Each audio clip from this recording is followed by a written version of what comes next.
কোরআনের সূরা নাম্বারগুলো এক পাশে লিখবেন ১ থেকে ১১৪ আর প্রত্যেকটা সূরা নাম্বারের পাশে আয়াত সংখ্যাটা লিখবেন। প্রত্যেকটা সূরার নাম্বারের সাথে আয়াত সংখ্যাটা যোগ দিবেন। মজার ব্যাপার কি জানেন, এই ১১৪টা নাম্বারের ৫৭টা জোড় ৫৭টা বেজোড়। শুধু তাই না, ওই জোড় সংখ্যার যোগফলগুলো যোগ করলে হয় ৬২৩৬, বেজোড় গুলো যোগ করলে হয় 65555 6555 করে দেখেন ভাই, তর্কের কিছু নেই। এই 6555 কই থেকে আসলো? আপনি ১ থেকে ১১৪ যে সংখ্যা সূরা আছে আপনি এগুলো যোগ করেন। ১-এর সাথে ২, ২-এর সাথে ৩, ৩-এর সাথে ৪, ৭০-এর সাথে ৭১, এভাবে যোগ করে আপনি ১১৪ পর্যন্ত যদি আসেন তাহলে সেই সংখ্যাটা হবে 6555।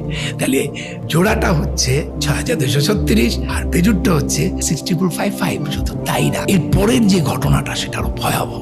Very very interesting mathematically. এই যে যোগ করার পর সেই নাম্বারের রিপিট গুলো একসাথে করেছি, আনরিপিট গুলো একসাথে করেছি। এই রিপিট নাম্বারের যোগফল হচ্ছে 7906 আর আনরিপিট নাম্বার যোগফল হচ্ছে 4885। এবার 7906 কে 4885 দিয়ে ভাগ দেন, it is 1.618 golden ratio. Can you imagine?